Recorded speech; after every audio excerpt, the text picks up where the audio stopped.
Hello everyone, welcome to Scorched Earth Toys at anymoon.com's review of Gakken's 135 scale Legioss toy.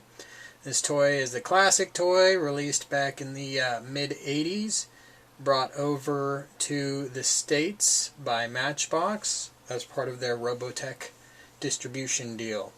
This particular sample you are looking at is completely stickered up, probably beyond what the instructions call for.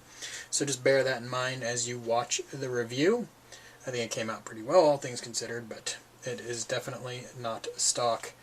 It also has a Jupiter gun sticker and a Mars base. I don't know what was going on, but fun toy nonetheless. In fact, this is one of those sad examples of a classic toy that seems to be a little better off than the modern versions of the same product. As far as articulation goes, the head can move up and down a little bit. Actually quite a bit, and you can rotate it left and right to some degree, certainly more than the modern CM's Legioss can. If you can't rotate it, there's a little screw in there. I'm guessing you probably just have to unscrew that a little twist, and then you'll be fine. Shoulders, nice clicky joints. Arms rotate at the bicep, and then you have your elbow joint. Pretty impressive, all things considered. Of course, you can also, there's a hinge there. I'm sure when the toy was new, it could actually support holding the arm out like this. This one's been through some better days, I'm sure. The legs, you can pivot them out like that, which was necessary for transformation, but they aren't ball joints. You can't get an A stance with them. The knees do bend back. I'll try to do it without blocking the camera that far. You don't need the gun to see articulation, so let's just pull it aside. That's pretty good range of motion on the knee there. That's the leg. The hip can come all the way forward, as so. And then, of course, all the way back. And you can't really hear it, but there is definitely some clicking going on with the hip. The knees also can bend forward for sort of a gerwalk pose.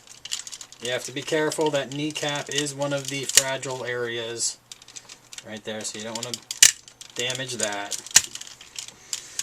Okay, so the feet have a lot of articulation to them as well. There's this where I'm keeping it right now, is kind of helping it stand. The ankle can do any of these things. In fact, it should probably be more forward for soldier mode, but whatever. So, the feet themselves, you can kind of see that there's some mobility there. And that comes in a lot more handy when you're going into the diver mode. Okay, so you also have the articulated fin. You can't bring the elbows up or anything like that. You know, like the modern toys, you probably could. You can adjust the chest if you don't like how it looks in that mode. Again, part of transformation that you can just kind of play with. Alright. As you can see, one of the weaknesses as far as line art goes, the back here, these fins are supposed to kind of fold back. Whatever, it doesn't really matter. It works out fine for the toy as it is.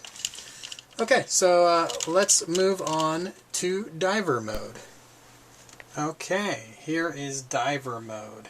This is easily the most finicky and least fun modes that this toy achieves.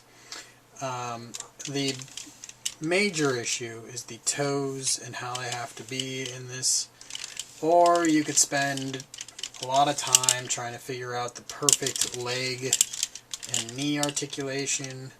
Otherwise, your toy is going to keep wanting to fall on its face, and you'll keep having to adjust things with the feet to try to get it back up. So, not a lot of fun. You've seen all the articulation in the Batroid mode. I won't really linger here. I just wanted to give you an idea what it looks like and that it can achieve this pose, but it's more a display piece pose, and it's going to be a lot of fun to play with. But whoever thought diver mode for a Alpha or Legioss toy was a lot of fun to play with anyways. So let's move along to fighter mode. Here is fighter mode. Let's start with the bad stuff.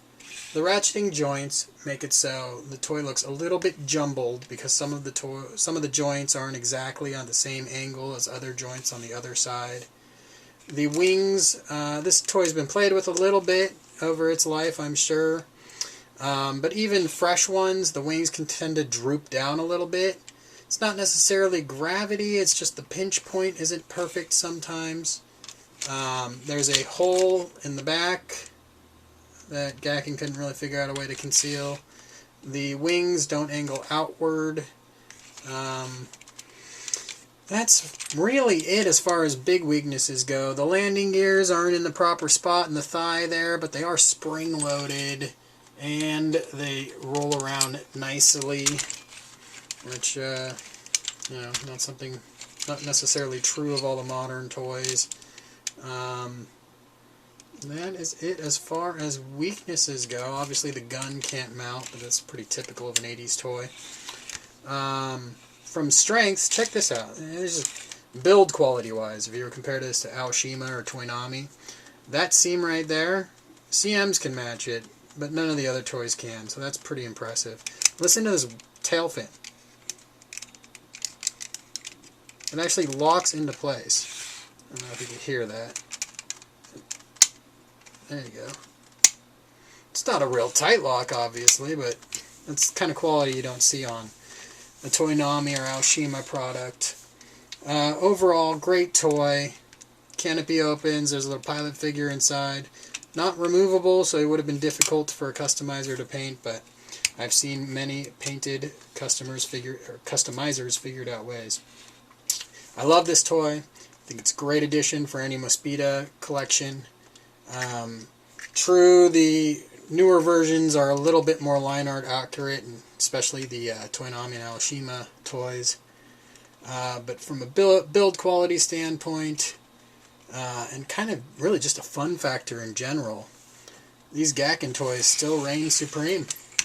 Visit anymoon.com for line art comparisons and comparisons to other toys. Thanks for viewing.